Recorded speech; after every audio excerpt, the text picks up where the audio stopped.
सर्वप्रथम आपणास मी मानाचा मुजरा करतो. या साहित्य संमेलनाच्या आयोजनासाठी गेली 5-6 महिने तन मन धनाने जीवाचे रान करून कष्ट करणाऱ्या या मंडळींच्या चेहऱ्यावर आज ओसंडून वाहणारा हा आनंद पाहून मी कृतकृत्य झाल्याची भावना माझ्या मनात आहे. 1952 साली याच भूमीत तेव्हा ओळखले जाणारे महाराष्ट्र साहित्य संमेलन प्राध्यापक कृपान कुलकर्णी यांच्या अध्यक्षतेखाली भरले होते. प्राध्यापक कृपान कुलकर्णी हे भाषाभ्यासक होते. पूज्य साने गुरुजींच्या मृत्यूला केवळ 2 वर्षे झाली होती तेव्हा इथे ते संमेलन आयोजित केले गेले होते.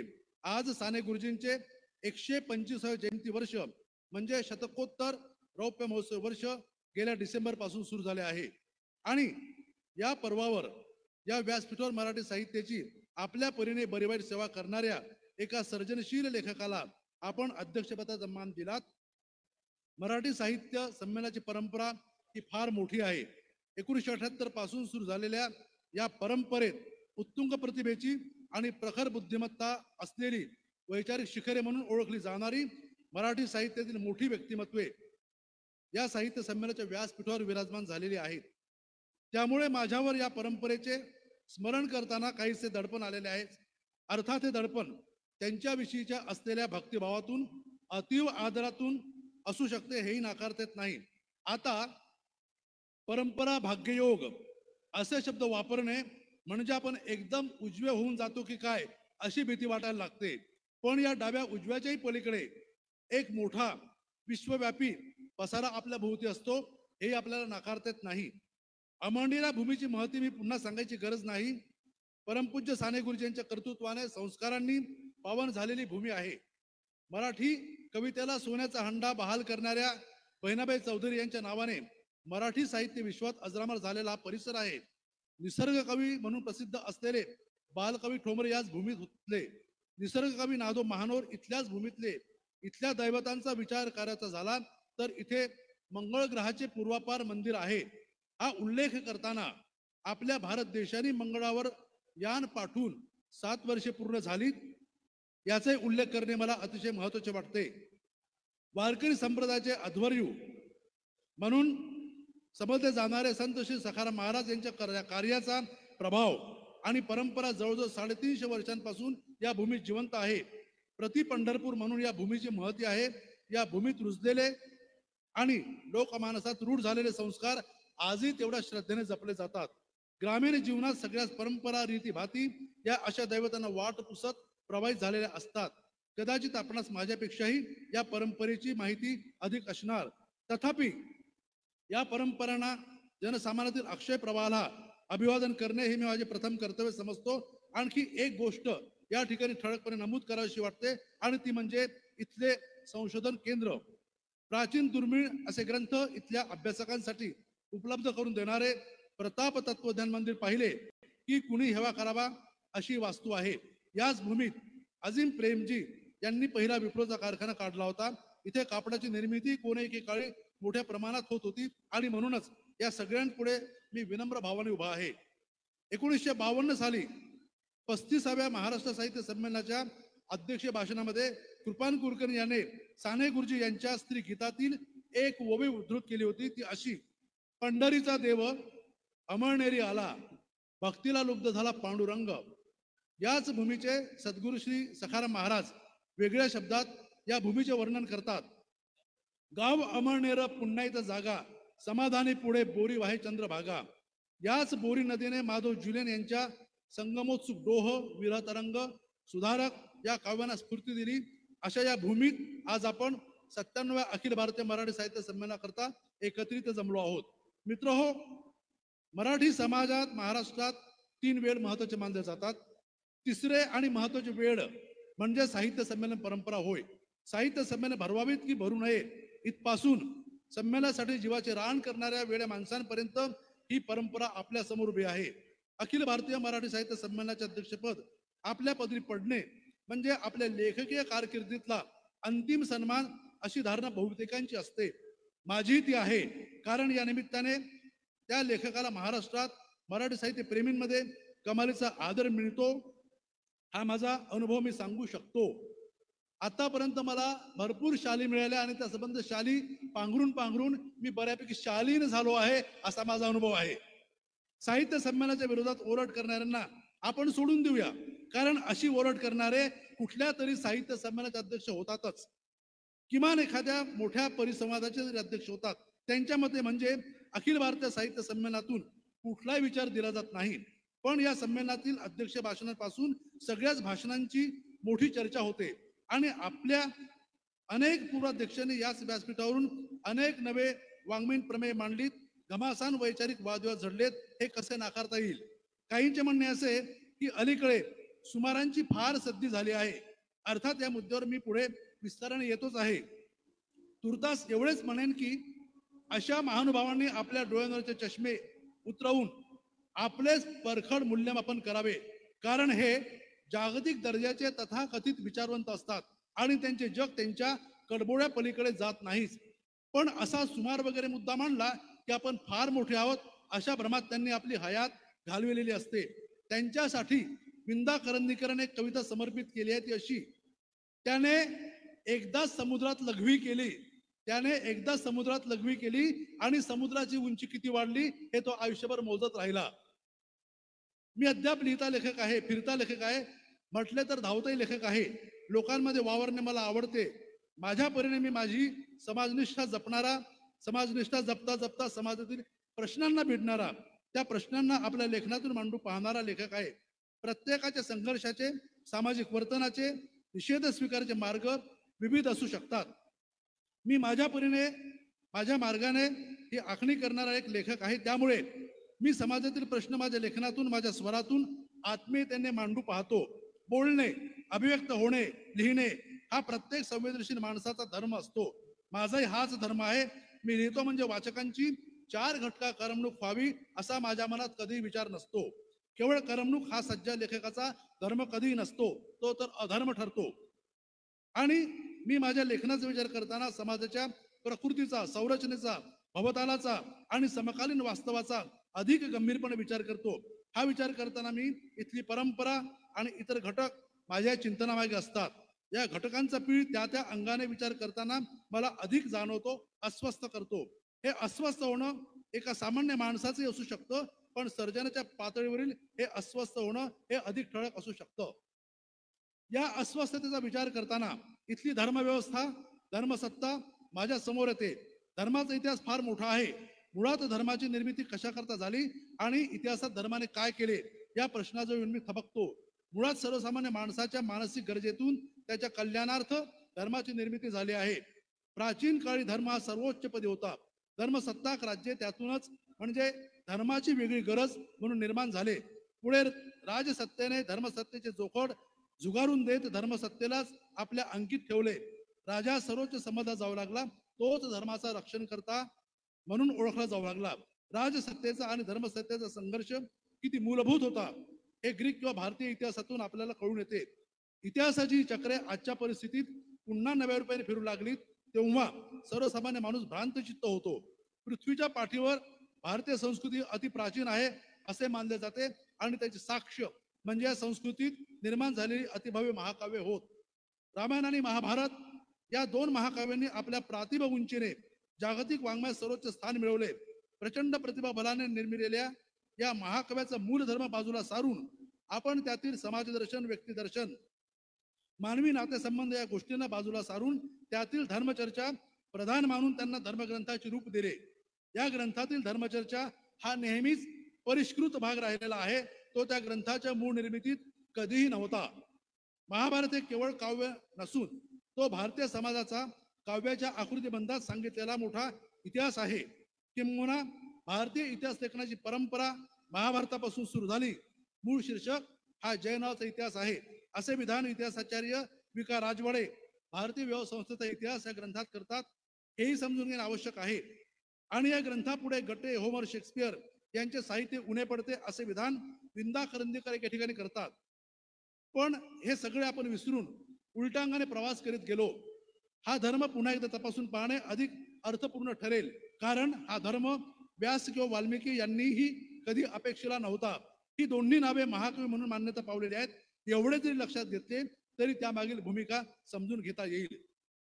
आजचा प्रश्न जिवंत असा एक प्रश्न मला सातत्याने भेडसावत असतो आणि तो म्हणजे मराठी भाषेच्या संदर्भातला आणि तरुणांच्या एकूणच भवितव्याविषयीचा.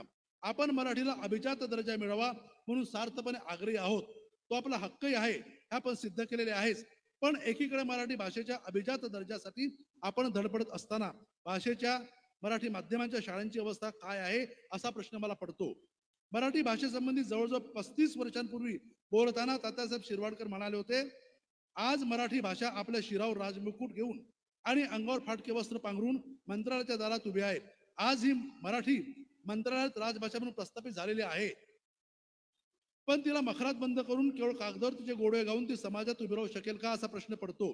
शासन मराठी विषयाच्या संबंधाने आदेशावर आदेश काढत असताना मराठीची गळचेपी कुठे होते हे तपासून पाहणे गरजेचं आहे. मराठी माध्यमांच्या शाळा धडाधड बंद पडतात आहेत. आजवर जवळजवळ 16,000 मराठी माध्यमांच्या शाळा बंद पडल्याचा आकडा आहे. एकीकडे असे म्हटले जाते की आजच्या समाजाची मराठी भाषेविषयीची अनास्था वाढीस लागलेली आहे, हेही आपण समजून घेऊ. पण मध्यंतरी मराठी भाषेसाठी शाळांसाठी आपण कोणते वेगळे प्रयत्न केले आहे याचा सुद्धा विचार होणे गरजेचे आहे. मध्यंतरी असे ऐकत आले होते की सरकार या शाळा खाजगी संस्थांना चालवायला देणार आहेत.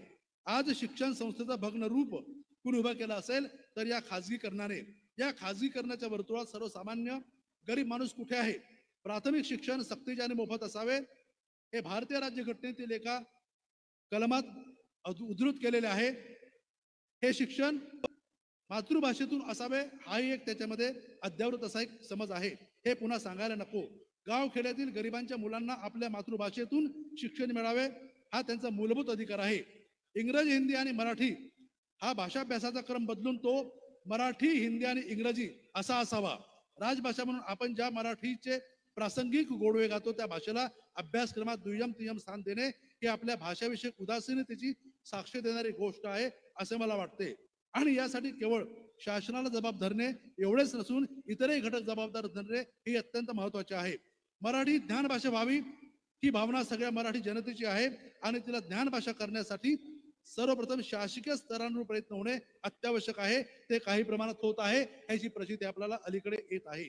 मराठी भाषेचे विद्यापीठ रिद्धपुरीत स्थापन झाले त्याबद्दल महाराष्ट्र शासनाचे आपण सगळ्यांनी जाहीर अभिनंदन करणे आपले कर्तव्य आहे. या अनुषंगाने आणखी एक मुद्दा मी आपल्या समोर ठेवतो आणि तो म्हणजे देशातील बेकारीचा. हा राजकीय मुद्दा असे कृपया आपण कुणी समजू नये. सामाजिक भान जपणारा, समाजातील प्रश्न समजून घेत त्यावर आपल्या लेखनातून काही चिंतन करणारा, राजकीय समकालाचा अन्वय विविध पातळ्यांवर लावून पाहणारा एक लेखक मी आहे.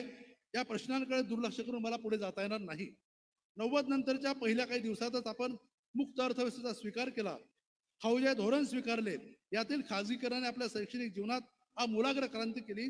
प्राथमिक शिक्षणापासून तर उच्च शिक्षणापर्यंतच्या सगळ्या पायऱ्यांवरील शिक्षण आपण 30 वर्षे घेत आहोत आणि आज आपला समाज सुधारलेला आहे, आपली प्रगती झालेली आहे अशा समजात आपण आहोत.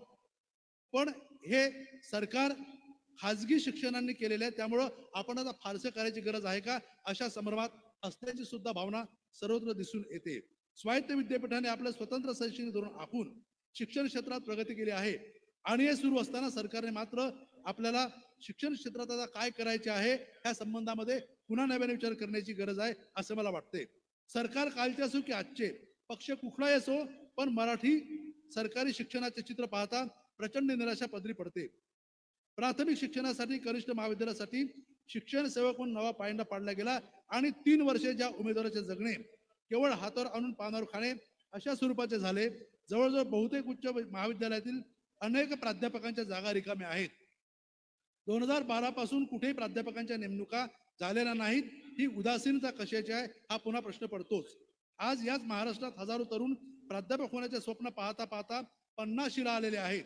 आपल्या सरकारी उदासीनतेचा हा कळस म्हणावा लागेल आणि या औदासिन्याला आणखी वेगळी वाळवी लागलेली आहे, ती म्हणजे डोनेशनची. आज उच्च महाविद्यालयात प्राध्यापक होण्यासाठी उच्च शिक्षित संपूर्ण अर्हता असलेल्या उमेदवाराला डोनेशन म्हणून लाखो रुपये द्यावे लागतात. यावर कुणाचा अंकुश आहे असा प्रश्न पुन्हा पडतोच.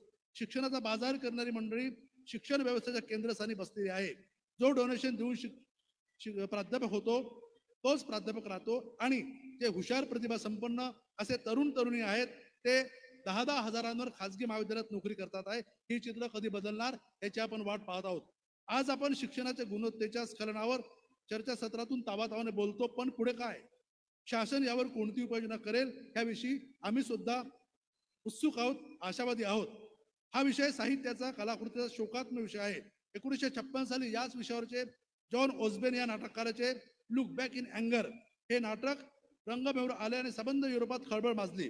1965 साली वसंत कानेटकरांचे अश्रूंचे झाले फुले किंवा 1976 साली आलेले विजय तेंडुलकरांचे पाहिजे जातीचे नाटक किंवा भालचंद्र नेमाडेंची कादंबरी चतुष्ट किंवा माझी पांढरी हत्ती ही कादंबरी किंवा या अशा स्वरूपाचे मराठीत आलेले लेखन या प्रश्नाची दाहकता वरचेवर मांडण्यात गेलेली आहे.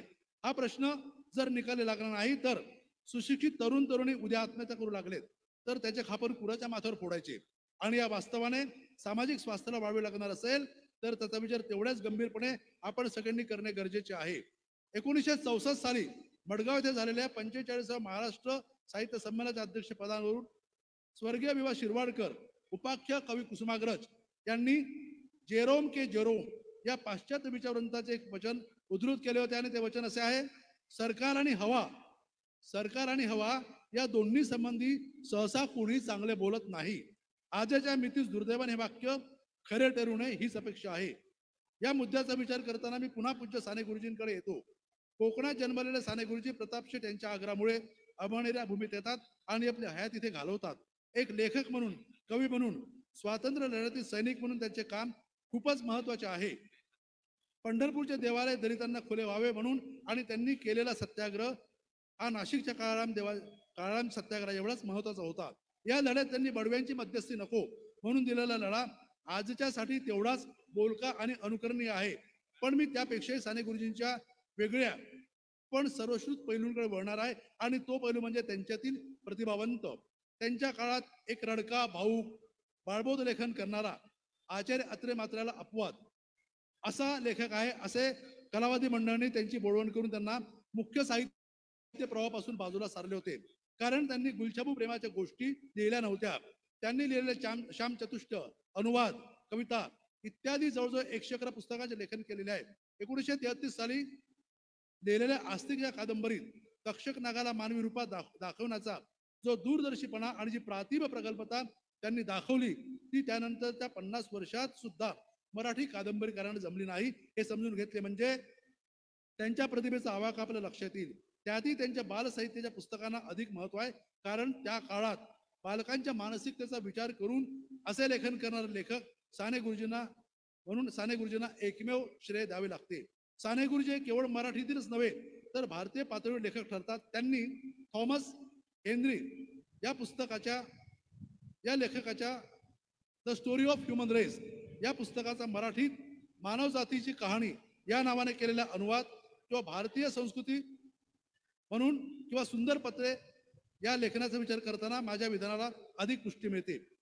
रवींद्रनाथ टागोर यांनी आपली पुतणी इंदिरादेवी यांना लिहिलेली पत्रे आणि साने गुरुजींनी आपली पुतणी सुदास लिहिलेली पत्रे हा अनुबंध भारतीय सांस्कृतिक दृष्ट्या मला महत्वाचा वाटतो. खरा तो एकची धर्म जगाला प्रेम अर्पावे, सारखी राष्ट्रभावना काय, किंवा बरं सागर भारत हो विश्वात शोभून राहो या संदर्भामध्ये माणुसतेचा विचार मांडणारे हे कवी होते आणि ते आपण मान्य करायला हवे. त्यांच्या पिढीतील ते काळाच्या पुढे जाणारे कवी, चिंतक, लेखक होते. साने गुरुजींच्या लेखनाचे मोल नव्याने भालचंद्र नेमाडे यांनी पटवून दिलं, त्याबद्दल त्यांचे जाहीर आभार मानायला हवेच. साने गुरुजींनी आपली सबंध हयात समाज सुधारणा, लेखन, वाचन, मनन, चिंतन आणि पत्रकारितेत घालवली. शेवटी म्हणजे 1948 साली त्यांनी साधना साप्ताहिक सुरू केले. 15 ऑगस्ट 1948 रोजी साधनाचा पहिला अंक प्रकाशित झाला होता. हा मुहूर्त होता स्वातंत्र्याचा पहिला वर्धापन दिन, भारतीय स्वातंत्र्याचा पहिला वर्धापन दिन. वैरभाव आणि विषमता नष्ट करण्याची थोर साधना आपणास करायची आहे, हे साधना साप्ताहिक या ध्येयाने जन्मत आहे, हे साधनाचे घोषवाक्य होते. आणि 11 जून 1950 रोजी साने गुरुजींचा मृत्यू झाला. तो कसा झाला हा आपल्या सगळ्यांना ठाऊक आहे. केवळ वयाच्या 50व्या वर्षी एवढी साहित्य संपदा मागे ठेवून आत्मनष्टाचा मार्ग साने गुरुजी का स्वीकारतात?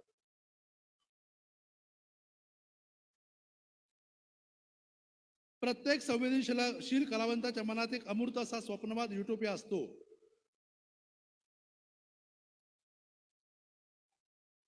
त्या स्वप्नवादाला आणि युटोपियाला सत्यात उतरवण्यासाठी तो कलावंत धडपडत असतो. त्यास या स्वातंत्र्य प्राप्तीसाठी आपण इंग्रजांशी 150 वर्ष संघर्ष केला आणि स्वातंत्र्य प्राप्तीनंतर अवघ्या 3च वर्षात आपला भ्रमनिरास व्हावा असा आपला हा इतिहास आहे का? आज साने गुरुजी हयात असते तर हा प्रश्न मनाला पुन्हा पुन्हा धुशा देत असतो. मराठी कादंबरीच्या संदर्भात 2 महत्वाचे निबंध या ठिकाणी मला उद्धृत करायचे आहे. पहिला निबंध इतिहासकार विका राजवाडे यांचा कादंबरी या नावाने प्रसिद्ध आहे, तर दुसरा निबंध भालचंद्र नेमाडे यांचा 1950 ते 1975 या कालखंडातील मराठी कादंबरी प्रेरणा आणि स्वरूप या नावाने प्रसिद्ध असलेला निबंध. दोन्ही निबंधात कादंबरी या प्रकारावर विस्तृत आणि मूलभूत चर्चा केली गेलेली आहे. या निबंधांच्या अनुषंगाने राजवाडेंसमोर हरिभाव आणि हरिभावपूर्व कादंबरी होती, तर नेमाडेंसमोर प्रामुख्याने स्वातंत्र्योत्तर काळातील कादंबरी होती.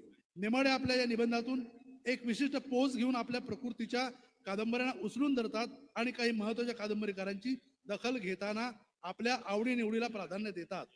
उदाहरण द्यायचे झाले तर अरुण साधूंचा उल्लेख ते या निबंधात केवळ 2 ओळीत करतात, तर शरदचंद्र मुक्तिबोध यांचा साधा उल्लेखही कुठे येत नाही.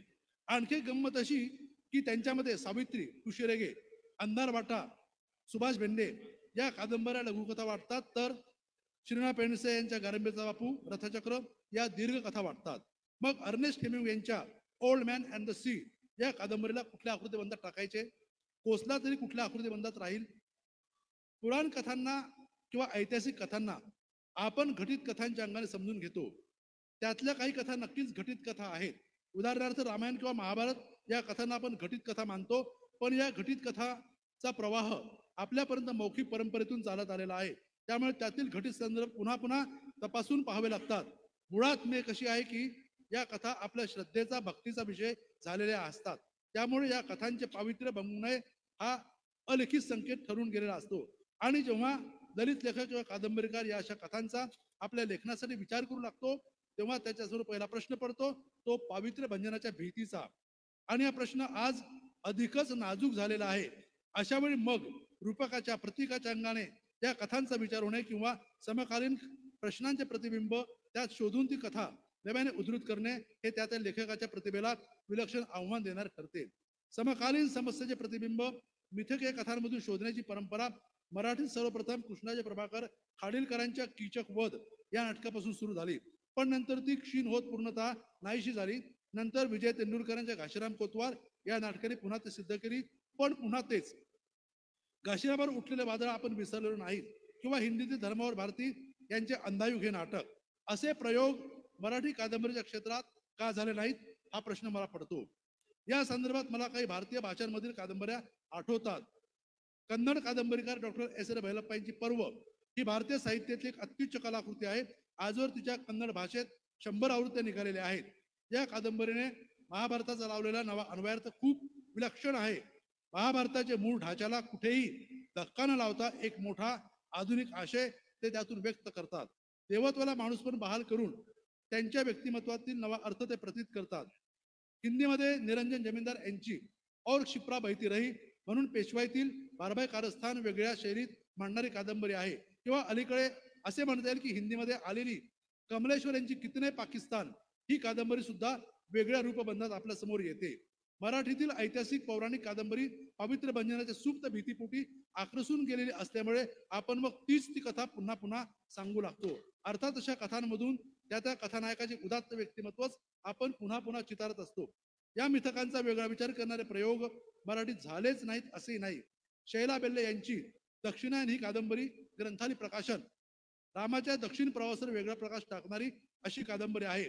राम हा कैकेयीच्या हट्टापायी दक्षिणेत जात नाही, तर आर्य संस्कृतीच्या विस्तारासाठी आणि प्रभुत्वासाठी दक्षिणेत जातो आणि तिथे राजकीय वर्चस्व प्रभुत्व प्रस्थापित करतो.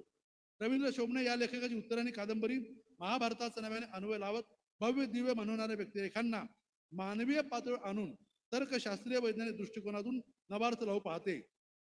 पाश्चात्य विचारवंत फ्रेडरिक निश्चे एके ठिकाणी असं म्हणतो, कथा लेखकाने किंवा सर्जनशील कलावंताने इतिहास घडवणाऱ्यांच्या बाजूने उभे राहण्यापेक्षा इतिहास भोगणाऱ्यांच्या बाजूने उभे राहणे अत्यंत महत्वाचे असते.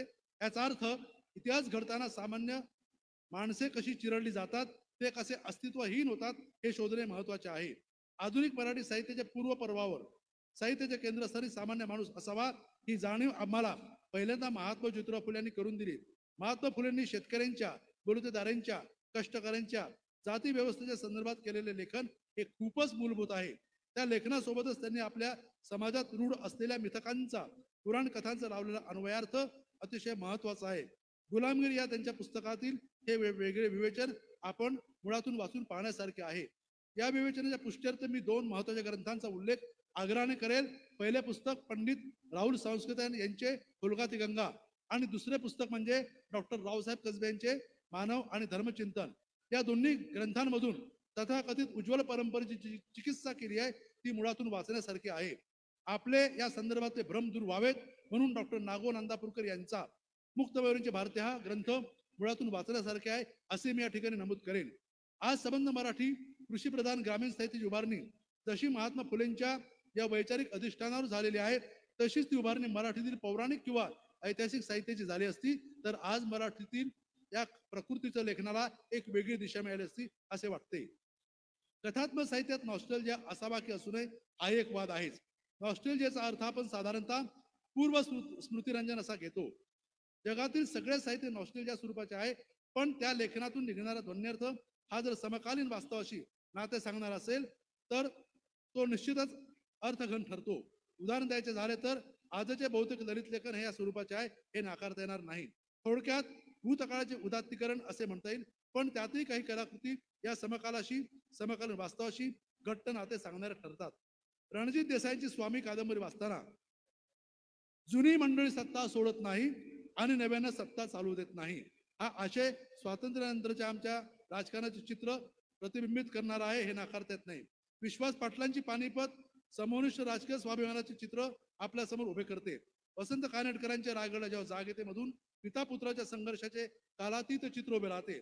पण आपण नॉस्टॅल्जिया या संकल्पनेचा अर्थ त्या लेखकाच्या भूतपूर्व आयुष्याशी निगडित केला तर हा उलगडा अधिक चांगल्या प्रमाणात होईल. काही उदाहरणे घेऊन या मुद्द्याचा आणखी परामर्श घेता येईल. बनगरवाडी, गारंबीचा बाबू, रथचक्र इत्यादी कलाकृतींचा लिखित काळ आणि घटित काळ यातही असेच अंतर आहे, पण त्यातून ध्वनित होणारा आशय हा सार्वकालिक असा आहे. मराठीतील सशक्त म्हणून उल्लेखल्या गेलेली आणि तरी दुर्लक्षित राहिलेली अशी एक कादंबरी म्हणून शंकर पाटलांच्या टारफुला या कादंबरीचा उल्लेख या ठिकाणी मला करता येईल. बदलत्या सत्ताचक्राचे राजकीय रूपक म्हणून ही कादंबरी अत्यंत महत्वाची वाटते. याच आशादायी पण मोठे असे सन्मान पदरात पडणारी एक कादंबरी म्हणून व्यंकटेश माडगूळकरांची सत्तांतर या कादंबरीचा सुद्धा उल्लेख करता येईल. मराठीत आत्मचरित्र कादंबरीची शाखा अस्तित्वात आहे आणि ही शाखा अधिक ठसठशीत करण्याचा प्रयत्न आनंद यादवांनी झोंबीच्या निमित्ताने केला होता. आज मराठी कादंबऱ्यांचा विचार करताना चरित्रात्मक कादंबरी नाही असे म्हणता येणार नाही. फक्त त्यातील नायक बदलतात आणि चरित्र नायकाच्या ऐवजी दुसरे नाव टाकून हा नायक उभा राहतो एवढेच त्यात बदल झालेले आहेत. साहित्याने काळासोबत चालावे असे म्हटले जाते. या दोन प्रकार संभवतात. पहिला म्हणजे अगदीच समकालीन वर्तमानकालीन समाज वास्तव रेखाटणारे साहित्य आणि दुसरा प्रकार म्हणजे बदलत्या काळाचा वर्तमानाचा विचार न करता मानवी नात्यातील सनातन मूल्ये आपल्या प्रकृतीने मांडणारे लेखन. अर्थात समकालाचे वर्तमानकालाचे साहित्य चित्रण करताना मानवी नात्यातील सनातन मूल्य येत नाहीत असे नाही, पण काही लेखक समाजातल्या बदलांकडे, परिवर्तनांकडे, वृत्तांतरांकडे, स्थित्यांतरांकडे पूर्णतः पाठ फिरून लेखन करत असतात. अर्थात अशा लेखकांचे लेखन कम अस्सल असते असे म्हणता येणार नाही. उदाहरण द्यायचे झाले तर मराठी कथेचा मानबिंदू समजले जाणारे जी. कुलकर्णी, चित्रम खानोलकर, गणेश ही मंडळी या प्रकारचे लेखन करणाऱ्या मंडळीत येतात. समाजात बऱ्या वाईट घटना घडतात, त्या घटनांनी या लेखकांना काही फार फरक पडत नाही. जणू काय आपल्या डोळ्यांवर कातळे ओढून हे लेखक बसलेले असतात. ते स्वतः संवेदनशील असतात, पण त्यांच्या संवेदना समाजातील कुठल्याच अशा घटनांनी जागा होत नाही. त्यांचा विश्वास या अशा वास्तव जगातील घटनांपेक्षा आपल्या आंतरिक बळावर अधिक असतो. दैवावर, नशिबावर, नियतीवर त्यांची भिस्त असते. आपण या प्रचंड महाकाय शक्तीच्या हातातील बाहुले आहोत आणि त्या शक्तीच्या बळावर आपण खेळवलं जात आहोत अशी या प्रतिभावंतांची धारणा असते. त्यामुळे ते लेखन असल्या स्थितिशील जीवनानुभवाच्या चित्रणात रंगून जाते. त्यांच्या लौकिक जगण्याला या असले व्यावहारिक जगातील घटनांनी काही इजा होत नाही असे मानावे लागते. दुष्काळ, अवर्षण, अतिवर्षण, युद्ध, महामारी या अशा वर्तमानकालीन घटनांशी त्यांचा काही संबंध नसतो.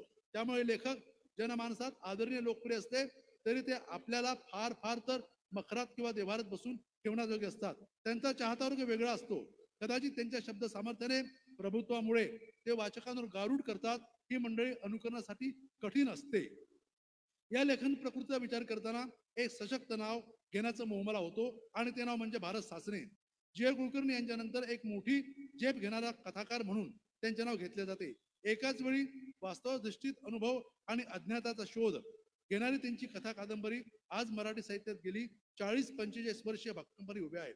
कथा, दीर्घकथा, लघु कादंबरी, नाटक अशा वेगवेगळ्या आकृतीबंधातून सासणे वास्तव, अतिवास्तव, फॅन्टसी, रूपक अशा विविध अंगांनी जीवनाचे अस्पर्शित वास्तव मांडताना दिसतात. त्या उलट सामाजिक परिवर्तनाच्या अंगाने स्थित्यंतराच्या दिशेने जाणारी मोठी परंपरा मराठी साहित्यात आहे. या लेखनाची परंपरा मराठी साहित्यात पूर्वापार प्राचीन अशी आहे आणि आपण आपल्या लेखनासाठी सातत्याने नव्या विषयांच्या शोधात असतो. या लेखनाला दुसरे नाव समस्या प्रधान लेखन असे म्हणता येईल. उदाहरणार्थ गोविंद बल्ला देवलांचे शारदाई नाटक एखादा नवा विषय आपल्या लेखनातून येत असेल तर त्या लेखनाकडे आधी वाचकांचे, जाणकारांचे लक्ष लागते, ते त्यांच्या नाविन्यामुळे. पण एवढ्यावरच ते लेखन ठरत नाही. त्या लेखनाची प्रकृती सांगणारे ते एक वैशिष्ट्य ठरते. त्या पलीकडे ते टिकते ते त्यातील मानवी जीवनातील मूलभूत वृत्ती प्रवृत्तींच्या दर्शनामुळे, कालातीत आशयामुळे. ती त्या त्या काळातील समस्या असली तरी त्यातील व्यक्तींचे वर्तन, नातेसंबंध, बदलत्या अस्थाबंध या गोष्टी कालातीत होऊन जातात. म्हणूनच या लेखनाला महत्व आहे. उदाहरणार्थ व्यंकटेश माडगुळकरांची बस सर्व्हिस ही कथा घेऊया. या कथेवर माडगुळकरांनी तू वेडा कुंभार हे नाटक लिहिले. यात गावात बस सुरू झाल्यानंतर बदलू लागलेल्या मूल्यांची, होऊ घातलेल्या वाताहतीची आणि मानवी स्वभावातील आसक्ती लोभाची वेगळ्या पातळ्यांवरून प्रचिती ही या कथेपुरतीच सीमित नसते, तर ती सार्वकालिक आणि प्रातिनिधिक ठरते. स्वातंत्र्यानंतर बदलत्या सामाजिक संदर्भात झालेले लेखन महत्वाचे लेखन म्हणून मानले जाते. राजकीय सामाजिक परिस्थिती बदलली की माणसांची मूल्यही बदलतात. हिंदी साहित्यातील एक महत्वाचे कादंबरीकार पंडित शिवनाथ रेणू यांची महिला अचल ही कादंबरी त्या दृष्टीने भारतीय साहित्यात मैलाचा दगड म्हणून गणली गेली आहे. मराठीत फारशी चर्चा न झालेली वसंत वारखेडकरांची प्रतिनिधी ही कादंबरी या दृष्टीने तपासून पाहता येईल. किंवा त्र्यण्णव सरदेशमुखांची डांगोऱ्या का नगरीचा या कादंबरीचा उल्लेख राजकीय रूपक म्हणून विचारात घेता येईल. राजकीय रूपकाचा मराठी साहित्यात झालेला प्रयोग फार मोठा नसला तरी तो काही उदाहरणांच्या दृष्टीने फार महत्वपूर्ण आहे असे म्हणावे लागेल. या प्रयोगाचे एक ताजे उदाहरण म्हणजे नागनाथ कोत्तापल्ले यांची अगदी अलीकडे नव्याने आलेली काल त्रिकाली विरोध कादंबरी. या कादंबरीत कोत्तापल्लेंनी वापरलेले राजकीय रूपक अधिक अर्थपूर्ण असे आहे. राजेशाही, घराणेशाही, धर्मांध सत्ता, राजकीय प्रभुत्व यांच्या सातत्यासाठी केला जाणारा धर्माचा आणि दंडशक्तीचा वापर आणि त्या सगळ्या काळाचा सामान्य जनतेचा लोकशाही मूल्याच्या अंगाने होऊ लागलेला प्रवास याचे अतिशय वेधक आणि प्रातिभ पातळीवर श्रेष्ठत्वाकडे जाणारे चित्रण मुधोळ संस्थानाच्या माध्यमातून त्यांनी उभे केले आहे. ही कादंबरी वाचताना सातत्याने समकालीन राजकीय परिप्रेक्ष्य समोर उभे राहते आणि द्वंद्वताच्या अंगाने आपण समाज वास्तवाची मांडणी कशी करू शकतो याचा अतिशय सुंदर असा वस्तुपाठ म्हणून काल त्रिकाल या कादंबरीकडे पाहू लागतो. एवढी सुंदर अर्थपूर्ण कादंबरी आमच्या हाती सोपून हा प्रतिभासंपन्न लेखक समाजमानाचा सातत्याने साहित्याच्या संदर्भात विचार करणारा आमचा मित्र, माझा वाङ्मयीन सहोदर काळाने हिरावून नेला, हे दुःख फार मोठे आहे. या संबंध वेळेच्या सामाजिक राजकीय घटना आणि मराठी लेखक यांचा संबंध काय आहे यावरही काही मते मांडणे मला महत्वाचे वाटते. भारतीय राजकीय आणि सामाजिक पार्श्वभूमी मागच्या संदर्भात या शतकापर्यंत आजपर्यंत सुरू आहे. त्यातील महत्वाची घटना म्हणजे अलीकडची 1975ची आणीबाणी किंवा त्यानंतरचा आणखी काही राष्ट्रीय स्तरांवर घडणाऱ्या घटनांचा काळ घेता येईल. भारतासारख्या बहुसंस्कृतिक देशात अशा घटनांनी होणारी उलथापालथ खूप विमर्श करणारी ठरते. माणसे आपल्या मुळापासून उद्ध्वस्त होतात. हे असे केवळ परिमाण राजकीय नसतात, तर ते सामाजिक, मानसिक, धार्मिक अशा सगळ्याच अंगाने गाव पातळ्यांवर दीर्घकालीन स्वरूपात उमटतात. मराठी कादंबरी इथे कुठे आहे? संधिकाल, मधुमगेश कर्णिक, ताम्रपट, दिवे गेलेले दिवस, रंगनाथ पठारे इत्यादी कादंबऱ्यांमधून आणीबाणीचे संदर्भ काही प्रमाणात येतात. आत्मस्तुतीचा दोष पत्करून पडगमचा उल्लेख करणे मला क्रमप्राप्त ठरते. याच काळात मराठवाड्यातील भूकंप, 1993चा मुंबईत घडलेला बॉम्बस्फोट आणि त्यात उद्ध्वस्त झालेली शेकडो कुटुंबे, मारली गेलेली हजारो माणसे या घटना मराठी कादंबरीत कुठे येतात? मणिरत्नम यांचा बॉम्बे हा चित्रपट आठवा. तर याच घटनेवर वेगळ्या शैलीतील 2007 साली हिंदीत प्रकाशित झालेली दुधना सिंह यांची आखिरी कलाम ही कादंबरी वाचली की मराठी साहित्याची कादंबरीची प्रकृती आपल्या समोर आल्यापासून राहत नाही. घडणाऱ्या घटना आणि त्यावर लिहायला घेतलेले लेखन यात बऱ्यापैकी काळाचे अंतर असावे. तो अनुभव लेखकाच्या मनात खोल रुजणे, परिपक्व होणे आवश्यक आहे. पण तो परिपक्व होण्याची वाट पाहता पाहता तो शिळाई होऊ नये.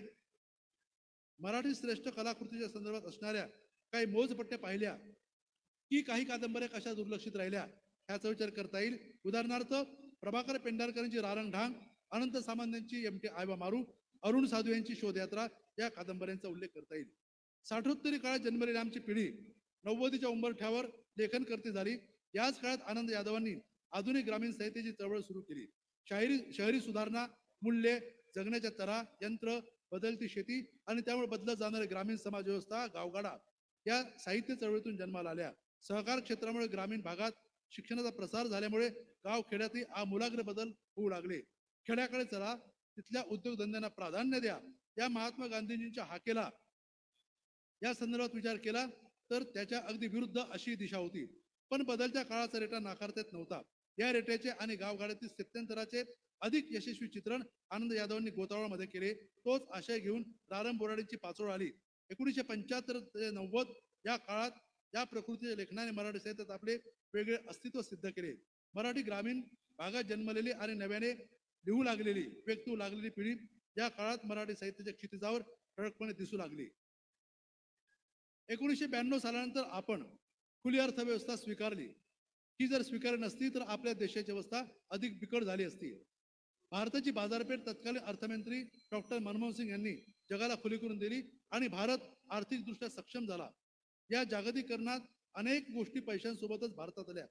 भारतीय समाजाचे अर्थव्यवस्थेचे एक वेगळे चित्र उभे राहिले. Globalisation and politics in India या 2007 साली ऑक्सफर्ड युनिव्हर्सिटी प्रेसने प्रकाशित केलेल्या आणि बलदेव नायर यांनी संपादित केलेल्या ग्रंथात अनेक लेखकांनी जागतिकीकरणाच्या संदर्भात अधिक तात्विक मीमांसा केली आहे. The benefits of integration with the world economy through globalization were accrue only to those countries which have laid the requisite foundation of industrialization and development.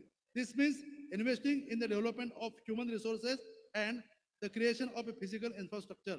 This means raising productivity in the agricultural sector. This means using strategic industrial policy for the development of technological and the managerial capability at the micro level. हा जागतिकीकरणाचा अर्थ विशद करणारा दीपक नय्यर यांचा त्यातील लेख अतिशय महत्वाचा आहे.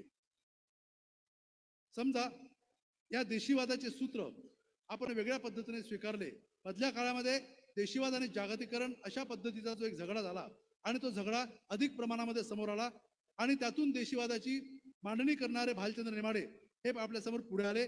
भालचंद्र नेमाडेने देशीवादाची मांडणी करताना काही गोष्टी मांडल्या. ते असं म्हणतात की जागतिकीकरणाला थोपून धरणारं देशी परंपरेसारखं दुसरं कोणती अमोघ शस्त्र नाही. तुमची परंपरा डोळसपणे तुम्ही सुरू ठेवली ना की तुम्हाला नाही होण्याची भीती नाही. तुम्ही जुन्या काळाप्रमाणे मुंडास वापरत असाल तर तुम्हाला नव्या हॅटचा धोका नाही. पण तुम्ही बोडके राहिलात तर हॅटचा धोका आहे. कारण हॅट अशा रिकाम्या जागेवर बसू शकते. हॅटच्या ठिकाणी परदेशी संस्कृतीचं कोणते एक तत्व म्हणून पोशाख रचनेमधला एक जोड म्हणून मी रूपक वापरतो. प्रत्येक परंपरेचं असं आहे. तिथे एक पोकळी निर्माण झाली तर आपोआप आगंतुक परक्या क्रय वस्तूने ती पोकळी भरून निघेल आणि ती तुमच्या इच्छेशिवाय भरून निघेल. हे विवेचन लक्षात घेतले तर देशीवादाचे सूत्र हाती येते. समजा हे देशीवादाचे सूत्र स्वीकारत आपण जागतिकीकरण नाकारले तर काय होईल. नेमाड्यांनी पोशाखाचेच रूपक वापरले म्हणून मी तेच रूपक वापरतो. जीन्स पॅन्ट आणि टी शर्ट घालून आपण जागतिकीकरण नाकारणार काय. मोबाईल फोनवरून किंवा आयफोनवरून आपण देशीवादाची गप्पा मारणार का. लॅपटॉपवर आपण देशीवादाची कादंबरी लिहून जागतिकीकरणाला हद्दपार करणार का. ब्रेंडची शिकार झालेल्या आणि अमेरिका, इंग्लंड सारख्या किंवा ऑस्ट्रेलिया सारख्या देशात आपल्या मुलांना नोकरीसाठी पाठवून आणि त्यांना तिकडचे ग्रीन कार्ड मिळावे म्हणून त्यांच्या धडपडीचं कौतुक करणाऱ्या बापाने आपल्या देशीवादाचा झेंडा हाती घेऊन नाचावं. यात किती देशीवाद आहे यामधील हे दुमत स्पष्ट होतं. देशीवादाचे तत्वज्ञाने पारंपरिक आहे हे देशीवादी मान्य करतात. त्याचे एक मास्तेदार उदाहरण देतो. देशीवादाचे खंदे समर्थक असलेले श्री रंगनाथ पठारे या देशीवादाची मांडणी करताना म्हणतात, देशीयतेचा अतिरेक एखाद्या समाजाला आत्मकेंद्रित करून रासशील करू शकतो. देशीपणाच्या जाणीवेत भावना प्रधानता व काव्यात्मकता अधिक असते तर विवेकशीलता त्या मानाने कमी असते. परंपरा भिमुखता जास्त आणि आधुनिकता कमी असते. तिचे तोंड भविष्यकाळापेक्षा भूतकाळाकडे जास्त वळलेले असते.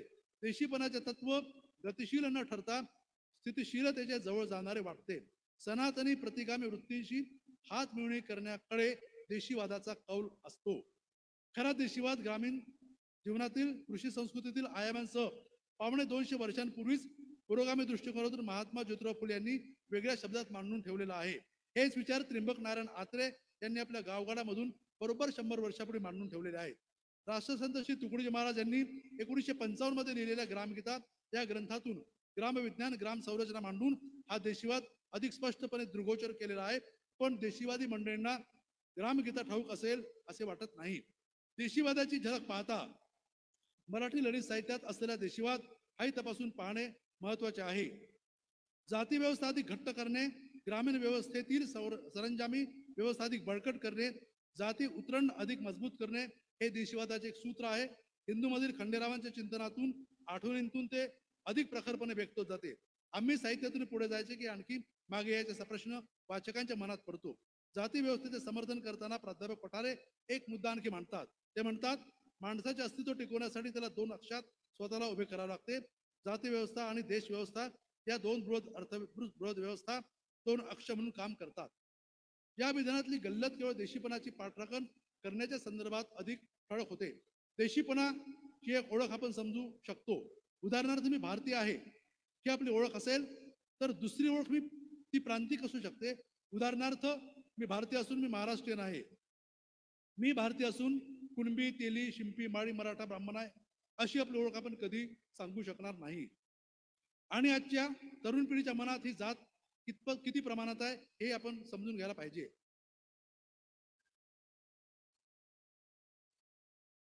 त्यांच्या मनाला जातीची साधी कल्पनाही कधी शिवत नाही.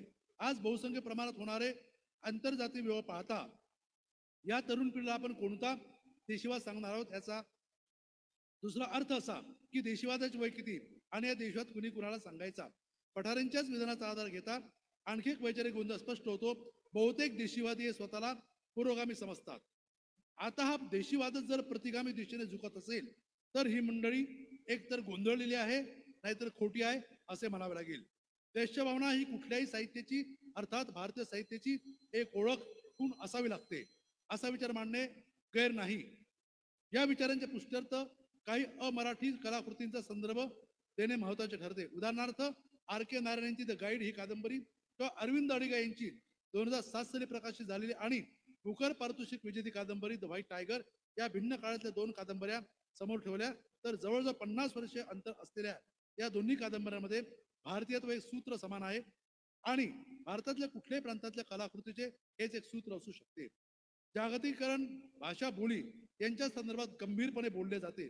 जागतिकीकरणाने भाषा सुद्धा उद्या टिकेल की नाही अशी भीती व्यक्त केली जाते. या जागतिकीकरणाने जगाच्या पाठीवर किती बोली संपवल्या आणि किती संपायच्या मार्गावर आहे याची मोजदाद भालचंद्र नेमाडे आपल्या देशीवादाचे निबंधात करतात आणि ती ही आकडेवारी atlas of world languages dead languages red book या पुस्तकातून घेतात. भारताने जागतिकीकरण स्वीकारलं तेव्हा भारतीय भाषांच्या संदर्भात अशी भीती दर्शवली जात होती. व्यवहाराची एक भाषा आणि बोलण्याची वेगळी बोली अशा आपल्या बहुतेक समाजाची स्थिती आहे. व्यवहाराच्या भाषेसोबतच उपजीविकेची भाषा अशी भाषेची वर्गवारी करावी लागेल. जागतिक बाजारपेठेत तुम्हाला ती भाषा वापरली असून दुसरा पर्याय नाही, कारण भाषिक अभिमानापेक्षा पोटाचे प्रश्न अधिक महत्वाचे असतात आणि जागतिकीकरण असल्यामुळे खरंच आपल्याला बोली ह्या टिकून राहतील का यावर विचार होणे गरजेचे आहे. बोलींचा ऱ्हास होत आहे हे नाकारता येत नाही, पण या विविध बोली खरंच आजच्या काळात तग धरून राहणार आहेत का? मुळात बोलींची निर्मिती हीच त्या जात समूहाच्या पोट समूहाच्या गरजेतून झालेली होती हे नाकारता येणार नाही. आपल्या समूहातील काही संकेत चालीरीती प्रथा सांभाळण्यासाठी त्या फारशा कुणाला कळू नयेत म्हणून अशा बोली त्या पोट समाजातून बोलल्या जाऊ लागल्या. त्या जातीतील पोट समाजातील मुले मुली शिक्षण घेऊन नोकरदार झालीत आणि त्यांना पुढे आपल्या अस्तित्वासाठी आपल्या व्यावहारिक समाजाची एक केंद्र म्हणून असलेली प्रमाण भाषा स्वीकारावी लागली. पुढे पुढे त्यांची मूळ बोली त्यांच्याच विस्मरणात जाऊ लागली. त्यांच्या प्रथा परंपरा त्यांना आता गैरसोयीच्या होऊ लागल्या, कारण त्या त्यांना व्यवहार्य वाटत नव्हत्या. थोडक्यात एखाद्या पोट समाजातील मुले मुली शिकून नोकरदार झालीत की त्यांची बोली हळूहळू संपुष्टात येते. ही नैसर्गिक प्रक्रिया आहे. उदाहरण द्यायचे झाले तर आज महाराष्ट्रात पवार, पोवार, पारधी, कोष्टी, बंजारा, लोधी, गोंड, इत्यादी पोटसमूहाच्या बोली हस्तंगत होत आहेत. आता प्रश्न पडतो, या संस्कृतीतील परंपरा, रीतीभाती, लोककथा, लोकप्रथा यांच्या रासांचा या गोष्टी रास पाहू नयेत असे अनेक भाषा पंडितांना वैयाकरणींना वाटते. रीतीभाती, लोकप्रथा, काही प्रमाणात अंधश्रद्धा या जर तिथल्या लोकांच्या प्रगतीच्या आड येत असतील तर त्यांचा ऱ्हास अटळणे आवश्यक आहे. ग्रामजीवनातील या काही गोष्टी एका मर्यादेपर्यंत तिथल्या बोली रीतीभातींसाठी पूरक आहेत, पण त्या कायम टिकाव्यात असे ज्या भाषा वैज्ञानिकांना वाटते. त्यांच्या समोर युनेस्कोने ठेवलेले रिपोर्ट्स असतात, ते खरी असतील, पण त्यासाठी गावगाड्यातल्या, खेड्यातल्या, पाड्यातल्या तरुणींनी आपल्या शिक्षणासाठी बाहेर पडायचेच नाही का? तिथून बाहेर पडल्याशिवाय त्यांची प्रगतीच होऊ शकत नाही हे स्पष्ट आहे. आपल्या मुलांना शिक्षणासाठी, मोठ्या पगाराच्या नोकऱ्यांसाठी परदेशी पाठवायचे. त्यांच्या मुलांना, नातवंडांना आपली बोली भाषा आली नाही तरी चालेल, पण गावगाड्यातल्या, पाड्यातल्या तरुणांनी मात्र त्यांच्या बोली भाषा रीतीभातींच्या जपणुकीसाठी मात्र तिथेच राहायचे, आपल्याच गावात कायमस्वरूपी राहायचे. हे अरण्यरोदन किती काळ चालणार आहे? आज मराठी भाषेच्या अधोगतीची आणि अनुभूतीची आपण अनेक कारणे शोधत आहोत. ती शोधणे आपले कर्तव्य आहे. याला जबाबदार कोण, अशी आपण चांगल्या अर्थाने शोधयात्रा सुरू केलेली आहे. या भाषणाच्या पूर्वपर्वात मांडलेला मुद्दा मला नाकारता येणार नाही. आपण आपल्याच भाषेची गळचेपी करत असेल ती जर, आणि आपल्या भाषेच्या न्यूनगंडातून ही जर गळचेपी होत असेल तर ती अधिक वाईट आहे असे म्हणावे लागेल. मराठीविषयी, मराठी भाषेविषयी आपल्या मनात गोडी निर्माण होण्याचे वय किती असते? तर ते वय असते मुलांच्या प्राथमिक शाळेचे, किंवा त्यापूर्वी म्हणजे मूल बोलू लागतं तेव्हाचे. संध्याकाळच्या प्रार्थना, पर्वच्या अडगुलं मडगुलं सारखी बडबड गीते, देवासमोर, तुळशी वृंदानासमोरच्या प्रार्थना, श्लोक, ऋचा, किमान भजनं, ह्या गोष्टी मूल बोलायच्या आत त्याच्या कानावर पडायला लागल्यात तर त्याच्या वाणीला तसे वळण लागते आणि त्यामध्ये आपल्या मायबोलीविषयीची गोडी निर्माण होऊ शकते. मूल बोलायला लागतं त्या काळात त्याच्या कानावर इंग्रजी कविता पडतात आणि इथूनच भाषेविषयी, आपल्या मायबोलीविषयी त्याच्या मनात नावड निर्माण होते. ही नावड निर्माण होण्यामागची कारणे त्यांचे आई वडील, त्यांचे आजोबा आजी हे सुद्धा महत्वाचे ठरतात. आणि त्यामुळं आपल्या मनातील ही जी एक न्यूनगंडाची भावना, ही न्यूनगंडाची भावना काढून टाकणे हे सुद्धा अतिशय महत्वाचे असं मला वाटतं. मराठी भाषेविषयीचा, साहित्याविषयीचा विचार करायचा झाला तर तो शासकीय पातळीवर व्हावा असे मी यापूर्वी एक मत मांडले आहे. शासन दरबारी आपले कैफियत मांडणारा कुणी सामान्य जनतेचा प्रतिनिधी असावा असे मला वाटते. आपण भारतीय राज्य घटनेचा विचार केला तर त्यात राष्ट्रपतींच्या, राज्यपालांच्या अखत्यारीतील 12 जागा नामित सदस्यांकरता ठेवलेल्या असतात. या 12 जागांवर विविध क्षेत्रातील प्रतिभावंत मंडळींची नेमणूक करून त्या क्षेत्राला प्रतिनिधित्व देणे गरजेचे असते. पण आज राज्यसभेवर किंवा विधान परिषदेवर साहित्यिक म्हणून कोणी प्रतिनिधित्व करताना दिसत नाही. आपल्यासोबत प्रतिभावंत, विचारवंत सामाजिक कार्यकर्ते असावे असे शासनाला वाटावे या मताचे मी आहे. किमान 12-15 वर्षांपासून या ठिकाणी या जागा रिक्त आहे असे एकूण चित्र आहे. हे सगळे खरे असले तरी आजच्या साहित्य विश्वाचा विचार करताना या पिढीतील काही आशास्थाने निश्चितपणे खुणावतात. त्यात विशेषत्वाने नाव घ्यायचेच तर डॉक्टर पी. विठ्ठल, ऋषिकेश गुप्ते, गणेश मतकरी, परमानंद सखादेव, मीनाक्षी पाटील, मनस्विनी लता रवींद्र, पवन नालट, नुकताच साहित्य अकादमी पुरस्कार मिळालेले कृष्णात खोत, ऐश्वर्या पाटेकर, पंकज भोसले अशी कितीतरी लेखक मंडळींची नावे घेता येईल. या नावांचा उल्लेख करावा लागेल. आणखी यात काही नावांची भर पडू शकेल. आपल्या अनुभवांना वेगळ्या आकृतीबंधात मांडत आपल्या शोधाला आणि अनुभवांना एक वेगळी अशी दिशा देत लेखन करणारे हे लेखक आहेत असा एक विश्वास आहे. मित्रहो, आज आपला हा महाराष्ट्र जो आहे तो महाराष्ट्र या संतांनी घडवलेला, फुलेशाह आंबेडकरांच्या वैचारिक अधिष्ठानाने, साने गुरुजींच्या मातृप्रेरणेने, बहिणाबाईंच्या काव्याने विकसित झालेला, अनेक प्रतिभावंतांनी पुलकित केलेला, समाज धुरीणांनी ऊर्ध्वमुखी ठेवलेला, कलावंतांनी, लोकशाहीरांनी गरजवीत ठेवलेला असा आहे. हा महाराष्ट्र प्रांत भारताच्या भूमीवर सर्वार्थाने अधिक प्रगत व्हावा यासाठी शासनकर्त्यांची तेवढी जबाबदारी आहे, आपली तेवढी जबाबदारी आहे. सर्वसामान्य जनता आणि सरकार वेगळे नाहीत असे मी मानतो. तुम्ही ते मानू नका. आणि या महाराष्ट्राच्या जनतेच्या गरजेसाठी, त्यांच्या उन्नतीसाठी सरकार कटिबद्ध आहे. हे तुमचे ब्रीद साकारण्यासाठी या व्यासपीठावरून तुम्ही काही बोध घ्यावा, आमच्यासाठी आणखी काही अधिकाधिक करावं अशी एक आमची धारणा, भावना आहे. मराठी भाषा, संस्कृती, परंपरा यांच्या अभिवृद्धीसाठी या व्यासपीठावरून 97व्या अखिल भारतीय मराठी साहित्य संमेलनाचा अध्यक्ष म्हणून आपण सगळ्यांनी मला या ठिकाणी अध्यक्ष भाषणाकरता पाचारण केलं, संधी दिली. माझे विचार आपण शांत चित्ताने ऐकून घेतलेत. त्याबद्दल मी आपलं सगळ्यांचे आभार मानतो आणि माझं हे भाष्य संपवतो. धन्यवाद.